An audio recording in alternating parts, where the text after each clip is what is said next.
It's party every day when you try this recipe. Kasi kapag party, di ba, special occasion, fiesta, birthday, kung ano-ano pa, naiisip natin something that's intricate, complicated dish, tulad na lang ng kare-kare. I was invited to my cousin's party. And ako, shout out sa kanya kay Ate Liz. It was her 50th birthday celebration. So, golden talaga. So, syempre, of course, I cannot miss it. I made this vegan kare-kare. Pero it can be party every day because kayang-kaya ninyo itong gawin. Ako po si RG Enriquez Diaz ng AstigVegan. At ito po ang inyong new VFF sa kusina. Vegan Filipino food. At ibig sabihin po ng vegan ay purong plant-based. So, ibig sabihin yan, kahit na karne, kahit na bagoong, whatever, kahit patis, wala. Ha?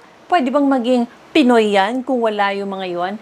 Pwedeng-pwede. In fact, papatunayan natin dahil ang gagawin natin ay isang meaty without the meat, kare-kare. Without further ado, let's get started so you can make it as well. So just like the regular kare-kare, itong ating plant-based vegan kare-kare will have several steps as well when it comes to preparation and cooking. With that said, the first step will be to prepare our puso ng saging. Have you heard of puso ng saging? Puso ng saging literally translates to heart of the banana. Kasi mukha siyang heart. So, let's open it na. So, you're gonna peel it out. Bale, ito yung mga petals niya, no? And if you notice, kasi hindi to edible, no? When we keep peeling the layers, the petal, ayan siya, oh. Ito yung flowers, so yung ganyan. If you let this really bloom, because it's a flower, it's a blossom. If it blossom, these ones will become the saging. So, baby saging siya. Maliliit na saging siya. But before we even moved on and before I forget, kailangan din natin na sprayan ang ating cutting board ng mantika. Kahit yung knife mo. Kasi madagta rin siya.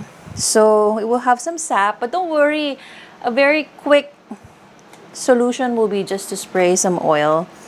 So, it's not really rocket science in that sense. Okay, so you want to keep peeling this until, nakita nyo no, magiging paler yellow na siya. Hanggang sa makuha mo na yung bud niya sa loob. Kasi, ibig sabihin nun, hindi na siya ganun katigas, mas madali na siyang makagat. Halos yellow na siya. About 90% yellow.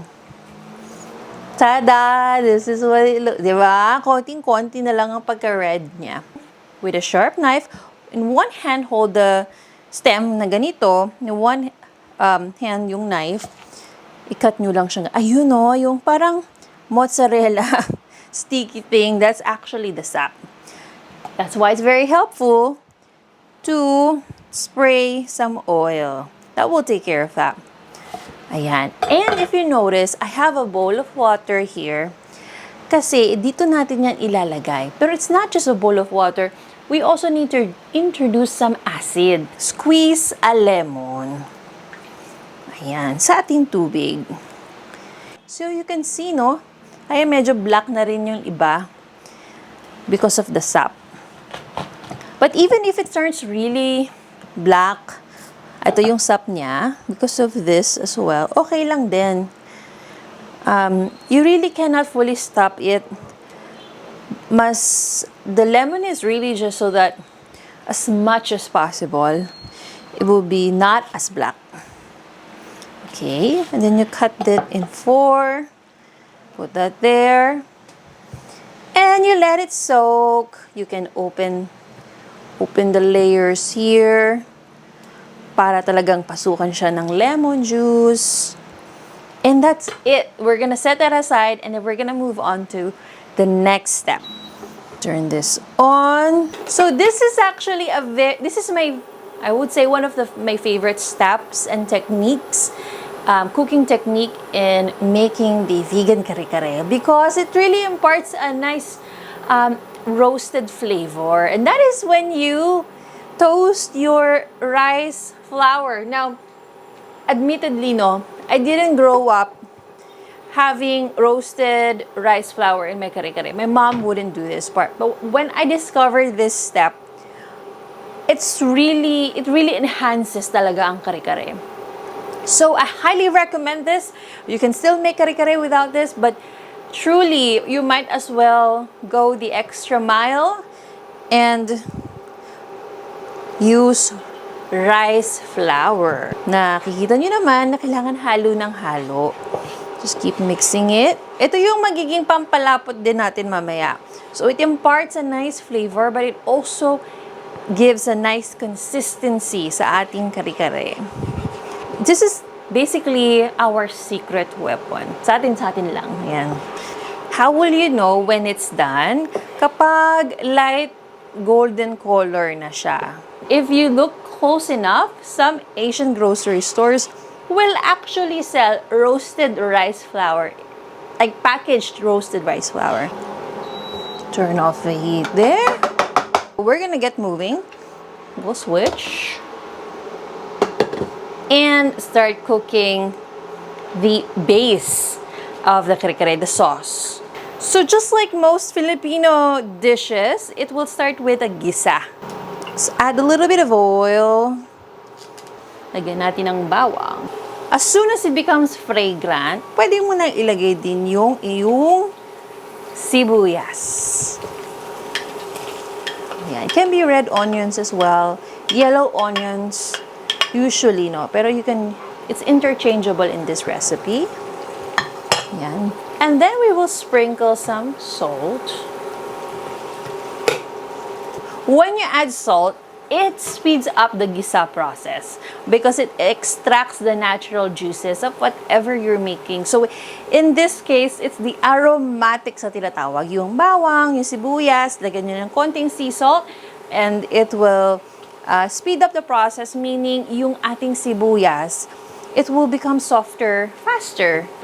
Ayan, ganito ang itsura niya ngayon. Ang ating sibuyas ay talagang tuluyan ng lumambot. And this is the perfect time for us to add our puso ng saging. The one that we have prepared and soaked in water with lemon juice. Ilagay na natin siya. Pati yung mga maliliit na mga parts niya, kasama na rin natin yan. Alright. So we're going to cook this so that they will even not just cook but also they get softer ba. Ilagay na rin natin ang asin. Maglagay tayo asin. More sea salt. If you are using vegetable broth that is like in liquid form, this is also the time to add it. Pero kasi ako, I'm using vegetable broth powder, so I'm gonna dissolve it in water. You may ask, saan nabibili itong mushroom broth powder na ito? It's available here in the Philippines, pero marami ka rin makikita nito abroad, like in the US, Canada, or wherever you are. You can, if it's hard for you to find it like at a physical store, I highly suggest going online. So depending on the strength of your broth powder or of your broth in general, it depends on how much you want to add. So this is more of a personal preference. At this point, ayan, lagay na natin. So this is 2 cups and I'll add another 2 cups. Okay. We can even add more mushroom broth depending on how much umami, yung linamnam, di ba? How much if it needs more or not. Tama lang. Okay. Tama lang yung alat at linamnam niya. So, hihintay lang natin to na mag-boil. Okay, I'll cover that. And we'll set that aside. Let's prepare yung mga usual traditional vegetables na nasa kare-kare. If you notice, I didn't really mix them in the same pan or pot. You can totally do so. My mom does that. Ako rin before would do that. So it's a lot easier. sometimes, you know, like I would just put the eggplants here directly. Pero if you want a more nice looking, better presentation, I highly recommend doing this because it's, I mean, you can steam them separately, yung ating eggplants, or grill them. So that's what I'm going to do using a grill pan. Let me just spray a little bit of oil. I think it'll be fun to introduce a little bit of fat. Ilagay natin ang ating talong. Ilagay natin. So, it's a nice way to present your kare-kare. We can invert, tapos, lagyan natin ng konting asin para lalong bumilis ang paglambot niya. Well, we can even spray some more. Ayan. Okay. And we are done.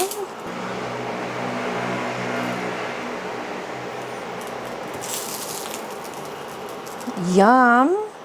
We'll add our sitaw. Oh, yes! Long beans sa tinatawag in English. As far as the veggies go, you can also just steam them. We can now, meron na ring oil to set probably half of it, give some space, so we can put our pechay bok choy in Tagalog. Pechay Tagalog. Ayan, make sure lang no, na merong space for your stalks kasi yun yung mas matigas. So that's what we want to cook more than the leaves. Ayan. Tanggalin na natin. Naku, ito pa lang parang ulam na, oh. Looks so good. Yum. May konti siyang tubig kanina kasi it was thoroughly washed. So let's see kung okay na ba. Oh, yes. Let's flip. Tanggalin natin yan. Ooh, beautiful. These three will be our veggies. Itong eggplant, tapos itong sitaw, and ang ating pechay. And once kumulo na ang inyong puso ng saging, you can turn that off as well. Actually, let's reheat the eggplant kasi ito yung nauna. So, let's reheat it para mainit-init pa rin din siya mamaya. Sayang yung init ng inyong grill pan. So, might as well add your other veggies na lumamig na. Ayan. But the stove is off. But to make the most out of yung para maging economical, kumbaga, sa inyong remaining residual heat, ba tawag na dyan? Yan. Might as well make the most out of it by adding your eggplants that has cooled down. Siyempre, no, mas masarap yan kung mainit yan.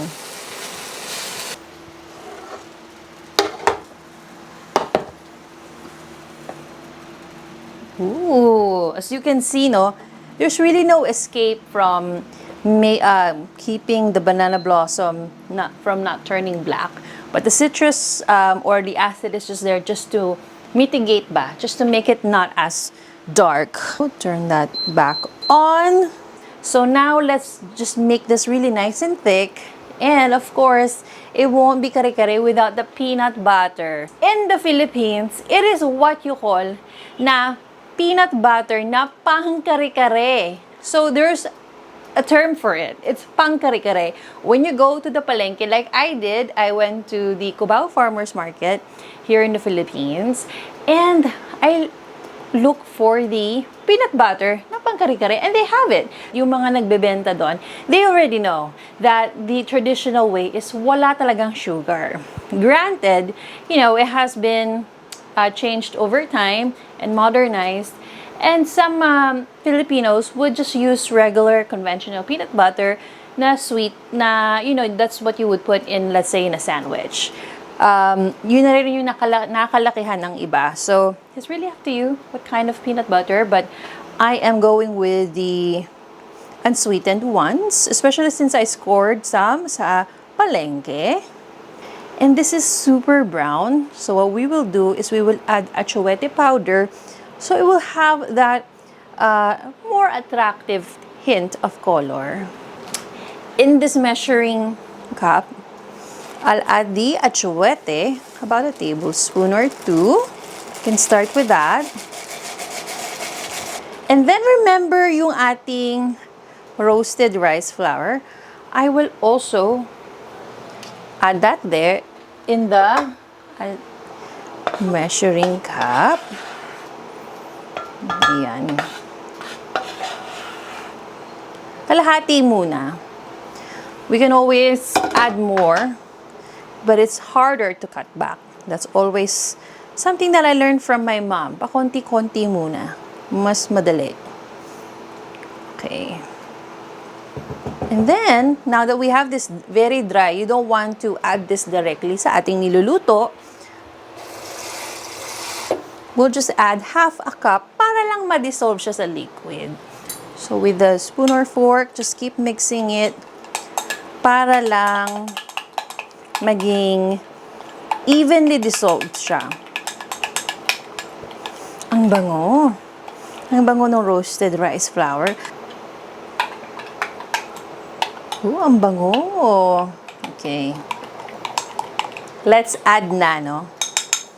Are you ready? So, let's multitask. Sa left hand, nandito yung pang pour niya. And then the right hand will be the one doing the mixing.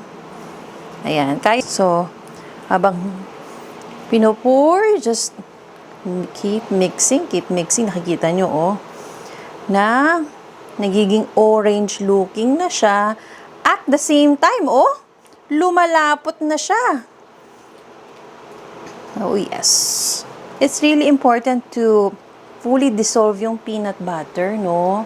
Kasi if you don't, syempre, it will be weird na kumakain ka ng kare-kare tapos biglang merong chunks, malaking chunks ng peanut butter. Parang hindi naman maganda yun. This is, you can stop here, but if you really want to impress your guests, lalo na kung ikaw yung host, no?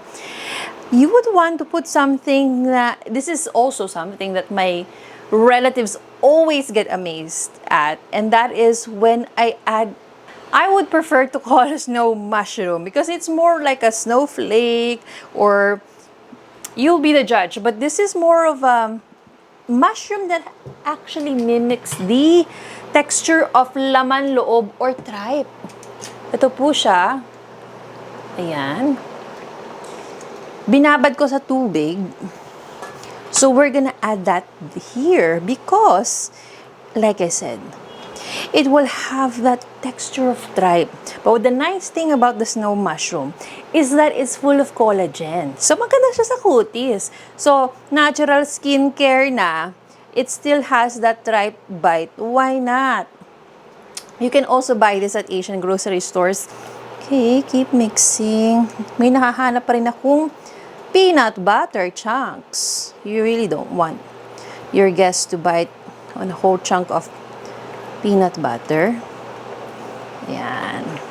So if it's getting really thick for you, so that para lang ma-smoothen yung peanut butter, it helps to add another cup. Ayan. Para lang matunaw talaga yung inyong peanut butter before you add your snow mushroom. So, ayan. Much better. We're gonna add our snow mushroom. So, the snow mushroom, dried siya, kaya binabad siya sa tubig. Pero, once na nakababad siya sa tubig, as you can see, it gets really broken apart easily. Ang bilis, oh. So, you would just want to break this by hand or by a pair of kitchen shears. Ayan. So, like into big chunks just to mimic the tripe texture. Okay lang na may konting tubig na nasasama because pakukuluan naman talaga natin siya.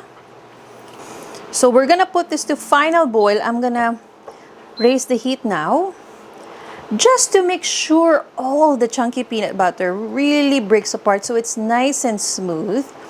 And then we will add the veggies on top on our serving plate. I'm so excited, guys. We did it. It's just after this final boil, we're just going to do the presentation.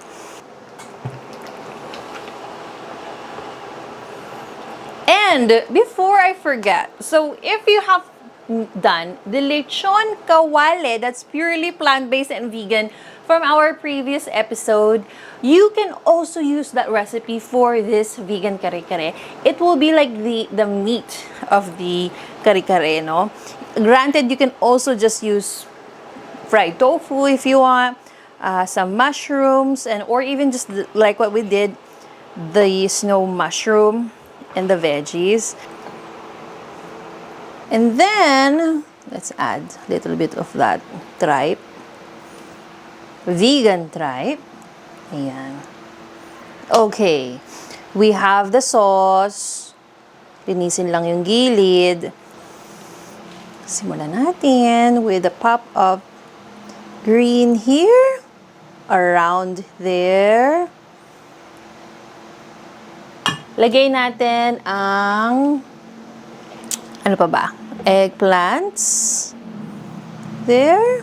Add our vegan lechon kawali. Yum! Oh, yes. Look at that. Okay, and then sitaw. And we are good to go. This is our plant-based vegan kare-kare that looks so yummy, so festive. I mean, this is such a crowd pleaser. Sa itsura pa lang niya, it already looks so inviting and enticing, and it already looks like a party. It has so many beautiful, colorful ingredients. At the same time, it looks so meaty. Pero guess what, guys? This is purely vegetables. Even the lechon kawali, even the quote-unquote tripe, even how we made the sauce. I really hope that you enjoyed this episode, because it was really something special for me. Because this is something that, you know, can be such a way to show your love to your family and friends when you cook for them, but at the same time it makes them understand where you're coming from, as well as far as if why would you like to try something plant-based, and show them that it can be very yummy, it can be very delicious as well without losing its traditional Filipino essence. And you know, kayo po ang boss sa kusina, so you can play around with this. You can add so many more other ingredients if you like. Remember, with the lechon kawali, there were bean curd sheets. If you just want to straight up just use bean curd sheets instead of going through the whole lechon kawali, by all means. If you want this thicker or thinner consistency, by all means, add your signature touch to that. And this is just a great foundation for you to show off your creativity and also just to have fun with. So I really did. So thank you guys so much for joining me. And of course, this is gonna be great with rice. If you know you're at a party, maybe serve this with garlic rice, and oh my gosh, I guess it's gonna be game over. And it won't be kare-kare without a condiment called bagoong. Have you heard of bagoong? If you grew up eating kare-kare, I'm pretty sure 110% you also have heard of bagoong or shrimp paste. Shrimp, unfortunately, is not vegan, or if you have shrimp allergy, you can pair this with a vegan bagoong condiment. So there are ready-made vegan bagoong products now here in the Philippines. So I'm gonna add that here. This is also purely plant-based. If you cannot find vegan bagoong in a jar or in a product, or like a, you know, ready to buy vegan bagoong where you live, you can always make from scratch. You can always check the recipe sa aking cookbook, Filipino Vegan. This is gonna be a great accompaniment or pairing sa inyong kare-kare if you try the vegan bagoong recipe sa aking Filipino Vegan book. Available dito po sa Pilipinas, national bookstores, And online, abroad, through Amazon, US, and Canada. International tayo, guys. And shout out sa mga taga-US and Canada, mga kababayan natin dyan. Sana po ma-enjoy nyo ang Filipino Vegan Book. So, kompleto na, no? Tikman na natin. Ayan.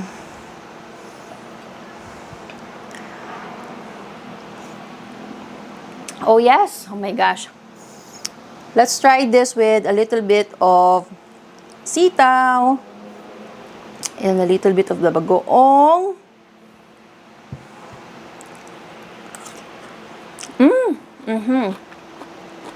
Ang sarap.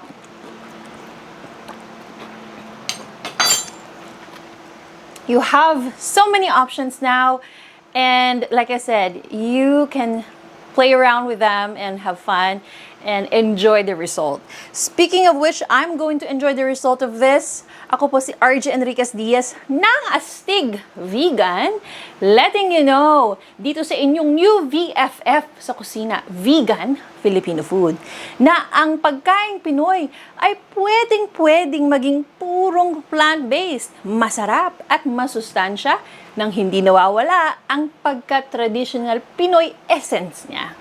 Sana po nagustuhan niyo itong episode at kain na! Let's eat!